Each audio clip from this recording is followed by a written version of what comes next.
Welcome back everyone to my channel. Today I'll be talking about 12 books that I'm reading currently.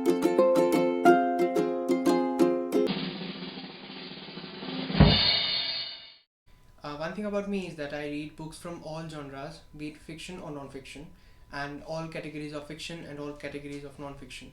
So these are the 12 books that I'm currently reading. The first is RSS by Walter K. Anderson and Shridhar D. Damle. And you see, this book is about RSS. RSS is an organization which is very important for us to understand, especially at this time, because it is considered to be the driving force of BJP that is helping them every time in winning elections.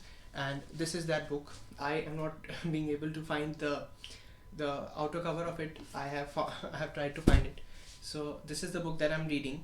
And these authors had earlier written another book by the same name, and they had 20 years ago, 30 years ago, they wrote the book, and at that time they tried to analyze what kind of organization RSS was. So now they have come up with this new updated edition of the book in which they talk about RSS in deep detail. The second book that I'm reading is called Emotional Intelligence by Daniel Goleman. One of the things that is often said is that to succeed in life, you don't just need an IQ, you also need an EQ. And that is the reason that I'm reading this book, to better understand as to what exactly how to react in situations, and when is it even necessary to react and when not to react. The third book that I'm reading is called Dangerous Ideas, A Brief History of Censorship in the West, From the Ancients to Fake News by Eric Berkowitz. Now, one of the things that I'm very interested about is censorship and how it is used to often quell very genuine freedom of speech. So that is the reason that I'm reading this book as well. And I found this recommendation from an article that I think I read in the Indian Express. And there, one of the article writers had mentioned this book. So I said, why not understand the history of censorship? So the fourth book that I'm reading is called Desperately Seeking Rukh, India's Lonely Young Women and the Search for Intimacy and Independence by Shyrana Bhattacharya. I found this book also somewhere in the book review section of the Hindu or Indian Express.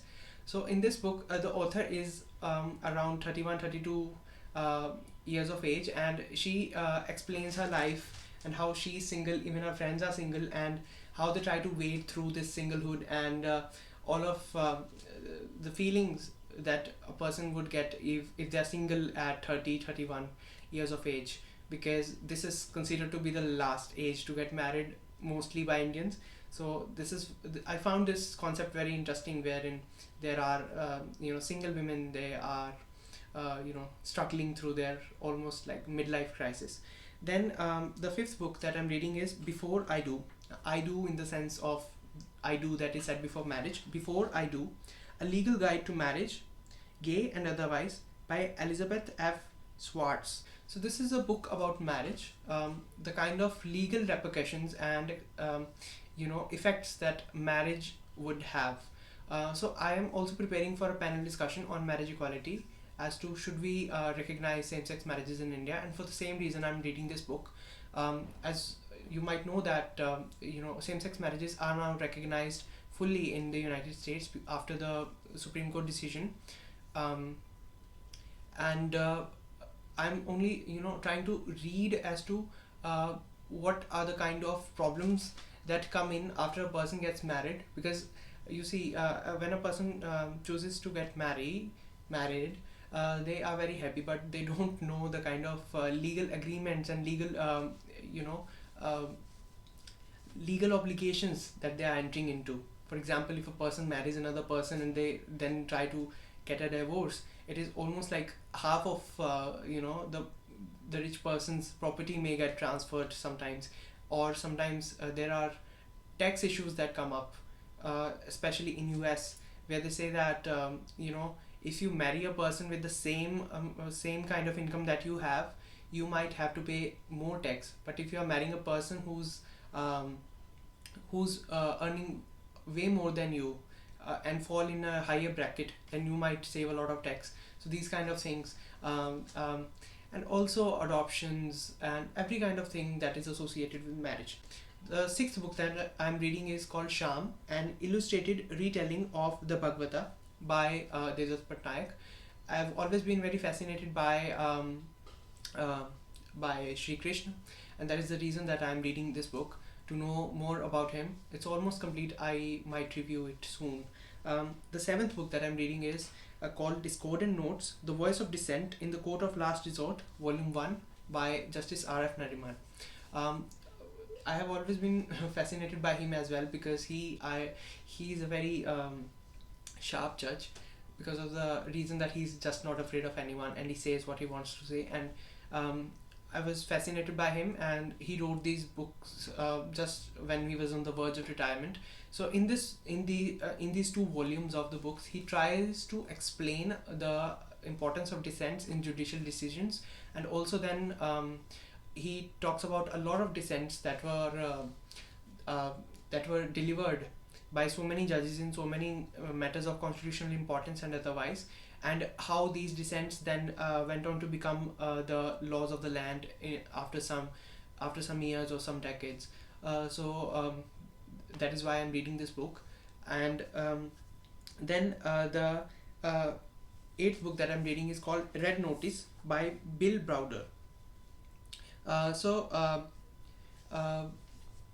If you follow Russia, then you know that Russia is a very autocratic kind of regime, and whoever tries to speak against the establishment of the government or Mr. President are dealt very dealt with blows of the magnitude that one does not imagine. So this is a book written by Bill Browder, and he is a person who used to be very successfully engaged in businesses in Russia, and he had single-handedly taken on a lot of oligarchs who were having a lot of control in the business in Russia.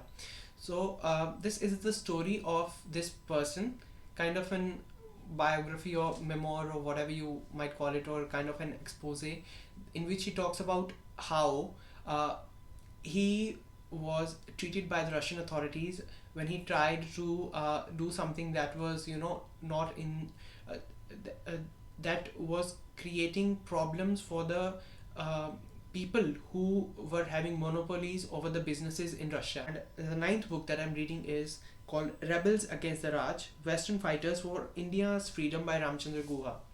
So one of the things that has also very fascinated me is the concept of patriotism and nationalism.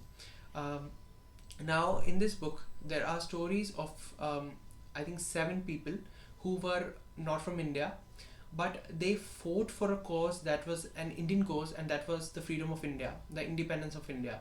And some of these were also Britishers, the colonizers. These British people took a firm stand against their own government, that you are exploiting these people and you need to get out of here, so that this human rights violation and every kind of violation that you are doing in here needs to stop. And that is the reason that I'm reading this, because there's a lot of debate going on in India, especially if you speak against any action of the government, even if it's wrong, then you are considered to be a traitor, anti-national. And these were the people, even some of them were Britishers who spoke against their governments and did it for a very good cause, right? Because there were a lot of people involved in the efforts for Indian freedom. There were also some of those people, so that's why I'm reading this book. The 10th book that I'm reading, the 11th book that I'm reading is Same-Sex Love in India by Ruth, Vanitha and Saleem, Kidwai. So this is the book also I'm reading because of the panel discussion, but also because I wanted to know about the history of the same-sex love in India. Also, there are a lot of people who say that it is a new construct, or it is a Western concept that has come with the British colonizers in India. But this book, breaks those myths and also tries to, paint a picture of how it was widely accepted before the Britishers actually came into India, and after they came in, they incorporated provisions like Section 377 criminalized homosexuality, and also tried to describe it as unnatural offenses and stuff like that. But before that, it was widely accepted. There are so many stories of from ancient India, from mythologies also, from Mughal era also. There was a king who used to have same-sex lovers, and then there are, I mean, it the range of the time period is so wide. It ranges from ancient to the modern India, and that's why I think you would find it very fascinating and interesting. There are so many stories in it. So the 12th book that I'm reading is How to Avoid a Climate Disaster by Bill Gates. So climate change is an issue that is impacting more and more people every day, and everybody needs to know about it. In this book, Mr. Bill Gates has tried to explain the impact of climate change in a very very simple way, with the help of a lot of tables and diagrams, and also tries to suggest how we can actually become carbon zero. And I've just started reading it, so I can't say more about it. But I would say that this book especially is a really good addition to, and a kind of a gift to humankind, because he has been working in this field for a lot of decades now.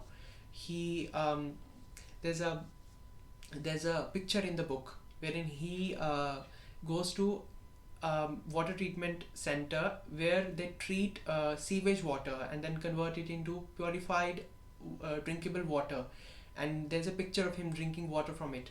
So and there are a lot of other things also in the book. He tries to explain a lot of concepts but also strategies. So he's one of the most successful people on earth. So if he is suggesting a strategy, it must have some weight. So thank you very much for watching. I hope you might want to read 1, 2, 3, 4, 5, 6 books out of these. So these are my book recommendations, and I think that all of these books are really very interesting. I don't think that any of these is actually even average. All of these books are really amazing. So if you want to read them, go ahead and read them. Thank you very much for watching. If you liked my video, then please like, subscribe, and share with your friends and family. Thank you very much.